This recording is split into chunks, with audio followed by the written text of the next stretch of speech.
नहीं रखता तो तुम जबरदस्ती रखवाओगे क्या? इस देश का संविधान, इस देश की कोर्ट मुझे ये इजाजत देती है कि मैं कह सकूं कि मैं नास्तिक हूं। इस देश का संविधान मुझे इजाजत देता है कि मैं गर्व से कह सकूं कि मैं बौद्धिस्ट हूं। अगर मैं बौद्धिस्ट हूं तो ये कौन सा दोहरा चरित्र है ये बात कहने में कि मैं ब्रह्मा विष्णु महेश में भरोसा नहीं रखता? इसमें कैसे किसी के धर्म का अपमान हो गया, कैसे किसी की भावनाएं आहत हो गई? रट्टू तोता नहीं बनना है। हर चुनाव से पहले ये नहीं रटना है कि झोली वाला बाबा आएगा, खुद को फकीर कहलाएगा और जाल बिछाएगा राशन का, हमको फंसाएगा और हम फंस जाएंगे। ये नहीं होने देना है। मंचों पर गुनहगार की तरह, चाहते हो तो हक छीन लो हकदार की तरह। इस शानदार मौसम में बुद्धिस्ट भारत बनाने के लिए देश के कोने कोने से जो यहां लोग आए हैं, सबसे पहले आप सभी लोगों को क्रांतिकारी जय भीम, जय भीम, नमो बुद्धाय, नमो बुद्धाय। 4 लोगों को याद करना इस मंच पर बेहद जरूरी है। सबसे पहले तथागत बुद्ध, इसके बाद सम्राट अशोक, जिनकी वजह से इस देश में बुद्ध धर्म का प्रचार प्रसार हो सका। तीसरा बाबा साहब और चौथे मान्यवर कांशीराम, जिनका आज स्मृति दिवस है। उन सब के चरणों में श्रद्धा सुमन अर्पित करते हुए सीधे सीधे मुद्दे पर आता हूं। दिल्ली में 22 प्रतिज्ञाएं ली गई। उन 22 प्रतिज्ञाओं से तथाकथित मनुवादियों के सीने पर सांप लौट गए। अब मैं पूछना चाहता हूं, पूरे तर्क के साथ, पूरी रैशनैलिटी के साथ, पूरी जिम्मेदारी के साथ, पूरे संवैधानिक मूल्यों के साथ, कि मैं अगर ये कह रहा हूं इस मंच से कि मैं ब्रह्मा विष्णु महेश में भरोसा नहीं रखता, तो तुम जबरदस्ती रखवाओगे क्या? नहीं।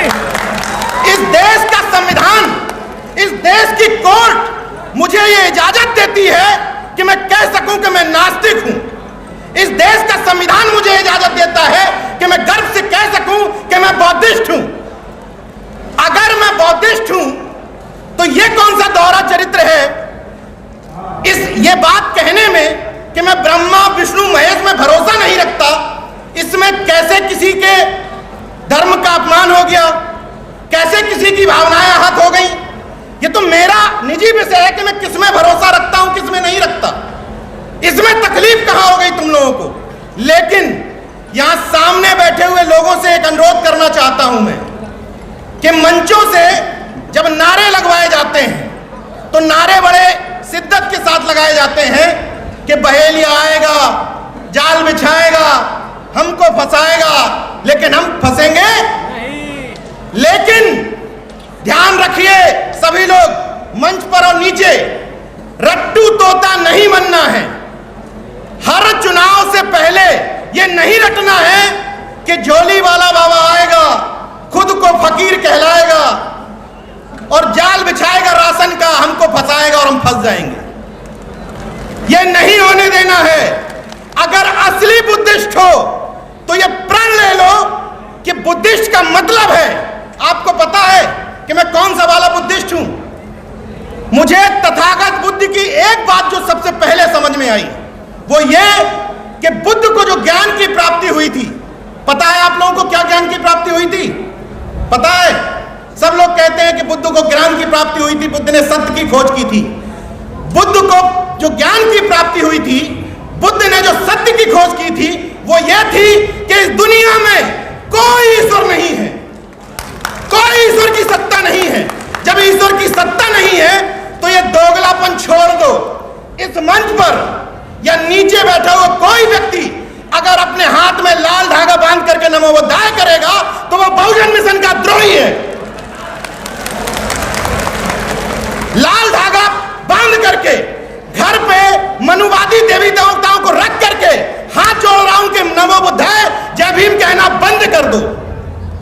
वो व्यक्ति जो अर्चक संघ को मानता है जो महामना रामस्वरूप वर्मा से लेकर के जगदेव बाबू पेरियार रामास्वामी नायकर की जयंती मनाता है और अगले ही दिन जाति महासभा के कार्यक्रमों में चला जाता है, वो बहुजन समाज का द्रोही है। इस मंच से जितने भी वक्ता बोले हैं, मैं आह्वान करता हूं कि प्रण लो इसी मंच पर कि आज के बाद किसी जाति महासभा के कार्यक्रम में नहीं जाऊंगा। तय करिए इसी मंच पर। यह दोगलापन नहीं चलेगा कि बहुजन भी बने रहे और जाति महासभाओं में पदाधिकारी भी बने रहे। यह दोहरा स्टैंडर्ड नहीं चलेगा। 30 साल से 35 साल से 40 साल से लोग अपने आप को अंबेडकरवादी कहते हैं और जाति महासभाओं में बटे हुए भी हैं। जो अपने आप को अर्जक संघ का अर्जकवादी कहते हैं वो जाति महासभाओं के पदाधिकारी भी हैं। कैसे बदलाव आएगा? अपनी अपनी जाति के नेताओं में सामाजिक न्याय खोजते हो और कहते हो कि आरएसएस और बीजेपी ने आपका नुकसान किया है। सामाजिक न्याय जिस दिन असली व्यक्ति को पहचानने लगे, एमके स्टालिन के शान में कसीदे गढ़ने वाले लोग अगर एमके स्टालिन उत्तर प्रदेश में चुनाव लड़ने आ जाए तो उसकी जाति खोजेंगे। गारंटी से बता रहा हूं, जाति पहले खोजेंगे कि एमके स्टालिन हमारी जाति का है कि नहीं है। जब तक तारीफें इस आधार पर होंगी कि हमारे जाति का नेता 2 मिनट संसद में बोला था, यह सामाजिक न्याय है। हमारी जाति का नेता पेपर में कटिंग में लिखा था कि जातिवार जनगणना की बात की, यह सामाजिक न्याय है। तब तक परिवर्तन नहीं होना है। कान खोलकर सुन लो। इसलिए इन मंचों से 22 प्रतिज्ञाएं जो ली जाएंगी उनमें एक प्रतिज्ञा और ऐड कर लो। मेरी तरफ से भंते जी से अनुरोध है कि हम उस धर्म के देवी देवताओं के अलावा अपने जाति के नेताओं को पहले राजा रानी और फिर देवी देवताओं की तरह नहीं पूजेंगे। इस मन से यह क्लियर करना पड़ेगा कि हम जाति के ठेकेदारों को देवी देवता नहीं बनाएंगे और तथागत को, बाबा साहब को देवता और भगवान नहीं बनने देंगे। ये गौर से सुन लीजिए। अगर बाबा साहब के सामने अगरबत्ती लगाते रहे और तथागत बुद्ध को उसी सिस्टम के साथ पूजते रहे तो वो तो देर नहीं जब नागपुर में आरएसएस के मुख्यालय में बाबा साहब की प्रतिमा रख करके पूजने लगेंगे ये लोग, क्योंकि वो चाहते हैं कि आप लोग पूजने की परंपरा में बने रहें। वो चाहते हैं कि आप अगरबत्ती दिखाते रहें। भाई ये कौन सा पाखंड का विरोध है कि उनके वाले लिंग को पूजो तो पाखंड का विरोध और हमारे वाले को पूजो तो हम वैज्ञानिक हैं? ये कैसा विज्ञान है? पाखंड विरोध, पाखंड विरोध। इसलिए जिन लोगों ने कहा कि नीरज पटेल बुद्धिस्ट हो गए, उनको मैं बताना चाहता हूं कि मैं साइंटिफिक बुद्ध का अनुयायी हूं, पाखंड वाले बुद्ध का नहीं। मैं कहीं भी किसी भी कीमत पर पाखंड को बर्दाश्त नहीं कर सकता। ये मेरी दिक्कत है, अच्छा लगे या बुरा लगे। मैं उस बुद्ध का अनुयायी हूं जो कहता था कि मैंने कुछ कह दिया, मैंने कुछ लिख दिया, मैंने कुछ बोल दिया, इसीलिए उसको सच ना मानो। पहले तर्क की कसौटी पर कसो कि मैंने जो बात कही वो तार्किक रूप से कितनी सही है, तब उस बात को मानो। हम उस बुद्ध के अनुयायी हैं। हम संगठनों में, नेताओं में देवी देवता खोजने लगे, उनको राजा रानी की तरह ट्रीट करने लगे, इसीलिए बदलाव नहीं हो पा रहा है।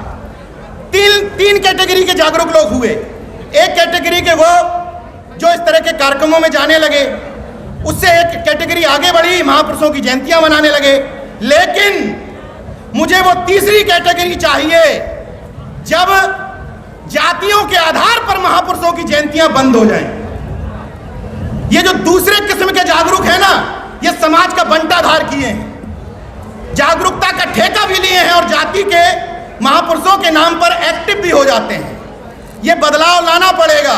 जब कुर्मी समाज का व्यक्ति कर्पूरी ठाकुर की जयंती मनाएगा, जब यादव समाज का व्यक्ति शिवदयाल चौरसिया की जयंती मनाएगा, जब मौर्य समाज का व्यक्ति संतराम बीए प्रजापति की जयंती मनाएगा और ये सब मिलकर के बाबा साहब की, रामस्वरूप वर्मा की, जगदेव बाबू की, महाराज सिंह भारती की जयंती मनाएंगे, बदलाव हो जाएगा।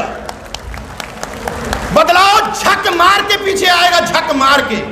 लेकिन जब तक जाति के आधार पर यह क्राइटेरिया तय करोगे कि नीरज पटेल अच्छा बोलते हैं क्योंकि पटेल हैं, लक्ष्मण यादव अच्छा बोलते हैं क्योंकि यादव हैं, तब तक कोई बदलाव नहीं होने वाला। वहां की गुलामी यहां ट्रांसफर हो जाएगी। और कुछ अंतर नहीं आना। यहाँ जितने व्यक्ति बैठे हैं सबकी जिम्मेदारी बनती है कि अपने अपने सोशल मीडिया अकाउंट्स पे ध्यान दें। जिन लोगों ने नाम के बाद जाति हटा ली उनके सोशल मीडिया अकाउंट्स चेक करो, 10 पोस्ट में पता चल जाता है कि किस जाति का है। गजब सामाजिक न्याय है। एक ट्रेंड देखिए, इस मंच पे बहुत अच्छा बोला जा सकता है, बीजेपी का विरोध करो 50 मिनट सब ताली बजाते रहेंगे, बहुत आसान है। इस भीड़ को मूर्ख बनाना बहुत आसान है। केवल आपको पाखंड अंधविश्वास का विरोध करना है, बीजेपी के खिलाफ जहर उगलना है, हिट मामला। लेकिन ये इन लोगों से कौन पूछेगा जो अपने नाम के आगे बौद्ध लगाने लगे? उन लोगों से कौन सवाल पूछेगा कि क्या बुद्धिस्ट बनने के बाद, नाम के आगे बौद्ध लगाने के बाद जातियों में शादियां बंद कर दी क्या? कौन सवाल पूछेगा? अभी तमाम लोग पहली कैटेगरी में हैं कि आज हम लोग इस परिवार को में शामिल होने आए हैं, कोई दिक्कत नहीं। लेकिन 10 साल से 20 साल से जो पंचशील का ध्वज अपने घर पे लगा रहा है, इन तमाम सारे चीजों का पालन कर रहा है, प्रतिज्ञा ले रहा है, फिर अंतरजातीय विवाह क्यों नहीं? और बिना अंतरजातीय विवाह हुए जब तक ये क्रॉस किया नहीं जाएगा कि मैं जाकर के गर्व से बताऊं कि वो फलाने प्रजापति तो मेरे मौसी के बेटे हैं, वो फलाने मौर्य जी मेरे चाचा के लड़के हैं, वो फलाने विश्वकर्मा जी मेरे मौसी के बेटे हैं। जब ये कनेक्शन हो जाएगा, ये वैचारिक रिश्तेदारी डेवलप हो जाएगी, किसी मंच की, किसी संगठन की कोई जरूरत नहीं रह जाएगी। इसलिए इस मंच से आह्वान करता हूं, मैं द्रोही हूं समाज का, इस मंच से कह रहा हूं क्योंकि तब तक मेरी चेतना विकसित नहीं हुई थी। मैं कह रहा हूं मुझे गाली दी जा सकती है कि मैंने जाति में शादी की है, इस बात के लिए मैं गुनाहगार हूं, आप लोग मेरे खिलाफ लिख सकते हैं। लेकिन उस समय तक चेतना विकसित नहीं हुई थी। लेकिन अब चेतना विकसित हुई है, गर्व के साथ कह रहा हूं कि मेरे बेटे का नाम है कबीर, और बचपन से लेके अभी तक कबीर को, महिलाएं गौर से सुन लें, कबीर को न काला धागा हाथ में पहनाया है, न टीका लगाया है, न हाय पहनाई है, न चाकू लगाया है। लेकिन मेरे बेटे को नजर नहीं लगती क्योंकि वो तार्किक पिता का पुत्र है। और कबीर अपनी जाति में शादी नहीं करेगा, इस मन से ऐलान करता हूं। यह वैचारिकी बढ़ानी पड़ेगी। मंचों पर भाषण देने वाले अपनी तरफ उंगली करके पूछें कि हम कितने सुधरे हैं, हमने इस सामाजिक परिवर्तन की दिशा में कितना काम किया है, तब सही अर्थों में बदलाव आ जाएगा। एक अनुरोध और कर लेता हूं, इस माहौल को देख करके मुझे बड़ी खुशी हो रही है, और मैं नहीं कहना चाहता था, इस बात पर सवाल उठेंगे, फिर भी इस मंच पर तमाम सारे लोगों ने कहा पटेल जी अपने लोगों को सुधार लो। तो इस मंच से आह्वान करता हूं कि सिर्फ जो ओबीसी हैं, संवैधानिक ओबीसी, जिनको ओबीसी का दर्जा दिया है संविधान ने, जरा हाथ उठाएं कितने ओबीसी हैं यहां पर? अरे भरपूर हाथ उठाइए कितने ओबीसी के लोग हैं। अरे दोनों हाथ उठाइए, जरा ताकत से दिखाइए ओबीसी। देखिए अब वो नफरतवादी लोग देख लें जो हर चीज में आपस में लड़ाना जानते हैं, अपनी अपनी दुकानदारी चलाना चाहते हैं, देख लें कि पिछड़ा वर्ग इस बहुजन मिशन में शामिल है या नहीं। बताइए शामिल है या नहीं? जिस व्यक्ति को दिक्कत हो, जिस नफरतवादी को दिक्कत हो, जाके टाइटल पूछ ले, चौरसिया है कि नहीं, विश्वकर्मा है कि नहीं, पटेल है कि नहीं, यादव है कि नहीं, मौर्य है कि नहीं, निषाद है कि नहीं? अब बताओ कावड़ ढोरा है ओबीसी, चौहान है कि नहीं, दर्जी है कि नहीं? अरे पटेल भी है ना। एक एक का नाम क्या लूं? मैं माफी चाहता हूं, बुद्ध बनने के बाद कोई जाति नहीं होती, हाथ जोड़ करके माफी चाहता हूं। लेकिन नफरतवादियों को बताना चाहता था, जो समाज में विघटन पैदा करना चाहते हैं, कि इस बहुजन मिशन में अब ओबीसी भी पूरी तरीके से तैयार है।